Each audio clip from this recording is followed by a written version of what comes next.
Let me tell you about my first wife. We met through mutual friends at work who hosted an Xbox tournament. She just happened to be there, wearing overalls, sitting on a big comfy couch, ready to win. I sat beside her and started learning as much as I could about her without distracting from the game. She was 28 and I was 30. We both worked the same full-time hours in the city, 4 blocks apart. She was extremely good at video games and charming anyone she spoke to. She was a journalist without any plans to settle down. Even though she told me this, I still asked her out after the party, and she accepted. While we dated and after we moved in with each other, we met up for lunch each day of the work week, occasionally walking the extra half-mile to visit the park. We started calling each other husband and wife, and told our friends and family we were married now. They all freaked out and held a party for us, which used to be one of my favorite memories. Over 8 years, we had a great relationship. I felt like we were meant to be together, and she told me she felt the same. Our life was average and full of work, but she made it bright. We played games, went on trips, ate weird foods, went on city treasure hunts, hosted parties, went to parties, helped out friends, and cooked together. Through all the years, we each got promoted twice, but continued working in the same buildings. Besides a handful of times when one of us was too busy, we continued meeting for lunch every work day. One particular day she canceled, claiming to be swarmed at work. I still went to the cafe and park to eat lunch. While I was there, eating my tuna sub, I saw my wife. She was walking hand in hand with another man. I nearly choked.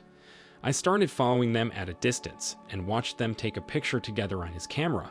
This was before smartphones. He kind of looked like a tourist, which made me ask myself where this guy was from and why he was spending time with my wife on her lunch break. Just before my wife went back inside her work building, they kissed passionately, so I walked up to them and asked what the heck was going on. My loud voice made my wife jump out of her skin and push AP backwards. He stumbled and fell, hurting his left wrist. He cried out, furious and confused. He asked me who I was and why she pushed him. I told him this was my wife, and he looked at her, stunned and heartbroken. She was just covering her mouth with both hands, probably to stop herself from getting sick. She couldn't believe I found them. I told her I followed her through the park, and I wanted to know why they were kissing or together at all. The only one that knew what was going on was her. She admitted she was chatting with this man on AIM for a long time, after they met in a game chat room while I was sleeping. I was devastated and heartbroken. It felt like I couldn't breathe as all the memories I had with her flashed through my mind. I gave her my heart, and she clearly didn't care. Not enough to keep herself from starting a secret relationship with this man. I knew I had to let her go. I cried and told her I was done. She knew what it meant because of how serious my face and mannerisms were.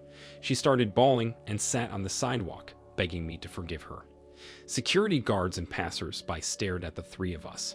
AP was upset too, complaining that he just drove hours to meet her for the first time, only to find she was lying to him. He held up his wrist, which was swollen, and said he was leaving. He hailed a taxi, and I never saw him again. The hardest thing I ever had to do for myself was leave my wife sitting on the sidewalk, knowing I'd never get to hold her again. 4 months later, I was fully moved out of the apartment we shared together. I had to have friends of mine help me pack the stuff and get it out of the apartment. Otherwise, I feared I'd have a mental breakdown and want to stay with her, even though I had no faith or trust in her at all. I just avoided seeing her or forgiving her because things would never go back to the way they were.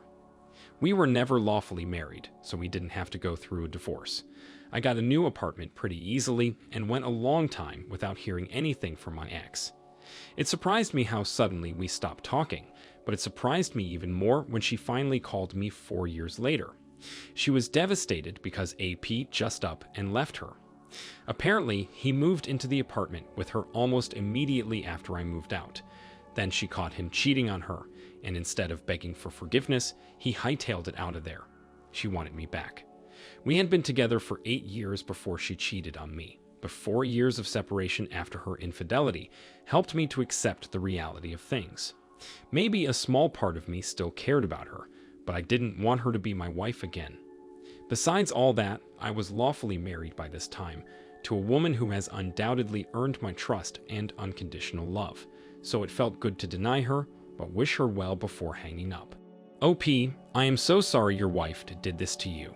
It sounded like the two of you had a fine relationship and routine, meeting up for lunch several times a week in the city where you worked and lived. If only your wife understood the dangers of starting a relationship online, especially when it's without the knowledge of your spouse. Things are bound to come to light, even if it takes months or years. Whenever a relationship is started, both spouses should be made aware of it. This is how trust is built. Then, whenever possible, include your spouse in the new relationship by sharing what you talk about or do together, always with honesty.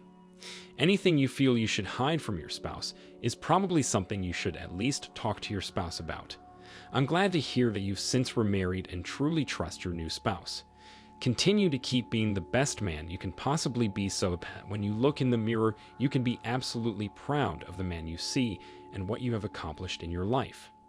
That starts with bettering yourself in all aspects of your life, which includes taking care of your skin, and is why I am excited to have Tiege Hanley as the sponsor for today's video. They help men start and maintain a skincare routine by simplifying the entire process. Honestly, it's the best skincare system for guys like you and me. I recommend you start with their Level 1 system, which comes with all the basics. These include a daily face wash to get rid of the dirt and grime on your skin, and a 2 times per week exfoliating scrub to get rid of dead skin cells. It also comes with an AM moisturizer with SPF 20 to protect your skin from the sun, and a PM moisturizer to help your skin stay hydrated and healthy throughout the night. My favorite part about Tiege Hanley is that every box comes with an instruction card that tells you when to use each product, how much to use, and in what order. They really make the process of achieving and maintaining amazing skin easy. Their products have made my skin look and feel better than ever, but you don't have to just take my word for it. They have over 7,000 5-star reviews on their website from satisfied customers from around the world. In addition to amazing skin, members of Tiege Hanley get tons of benefits, including at least 20% off the retail price, the ability to customize your box, exclusive monthly deals, and free US shipping. You can also pause or cancel your membership at any time. And because Tiege Hanley is sponsoring today's video, they're offering my viewers a great deal. Just click the first link in the description and you'll get 30% off your first box, plus a free gift. Don't miss out on this amazing deal. Click that link and get started today. Now let's jump into our second story for today. My girlfriend, 23 female, and I, 23 male, met at a giant cookout in our neighborhood when we were 17. We started hanging out by walking around the neighborhood or playing basketball. Friendship turned to dating pretty quick, and I fell in love. She was my first girlfriend, so I couldn't help but fall head over heels. I didn't ever see us splitting up or hurting each other. We became part of a group of young adults that played full games of basketball together. It was actually my girlfriend that did a lot of the arrangements and recruitment. When it all came together, we became really great friends with these people, and we thrived on the competitiveness.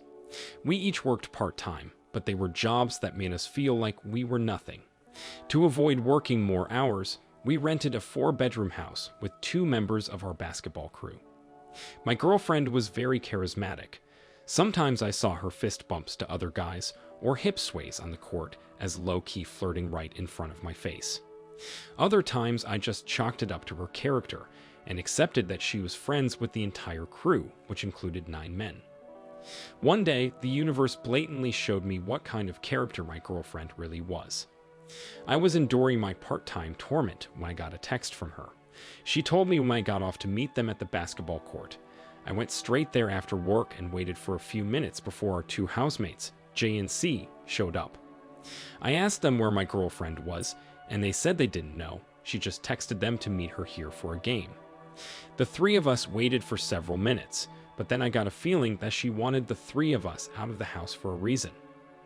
I rushed back with J and C, then found the front door barricaded when I unlocked it and tried to push it open. J and C went to the back door and found that it was locked.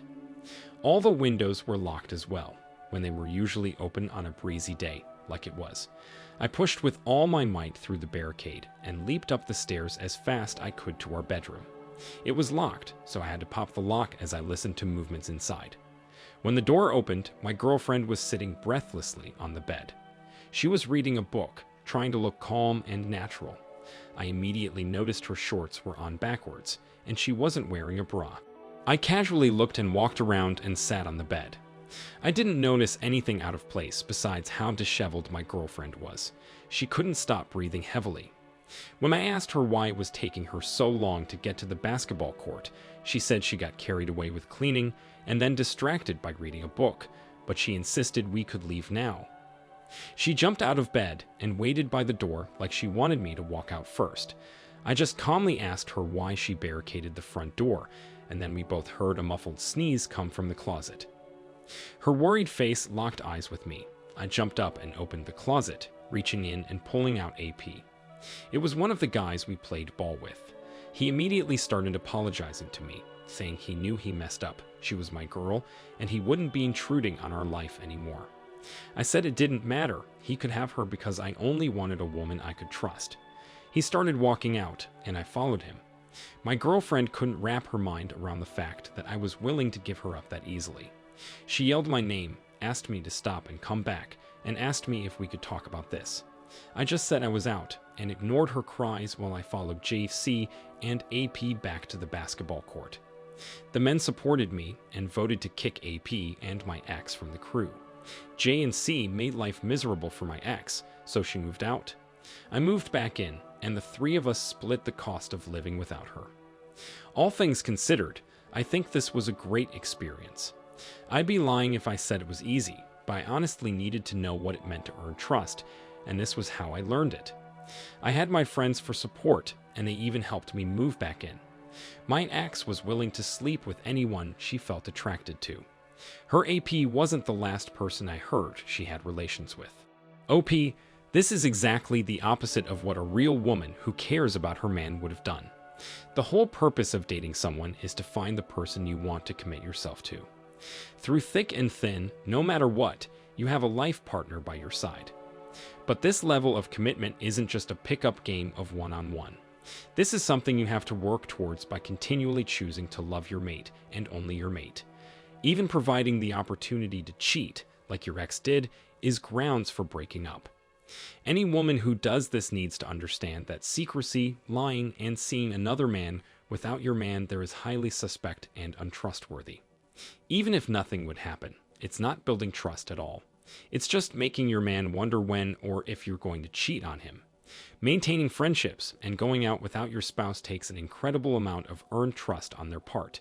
When that's taken advantage of, it's hard to recover from. Thank you all for taking the time to listen to today's stories. If you enjoyed listening, please feel free to like and subscribe if you haven't already. Also, comment below with your thoughts on what happened.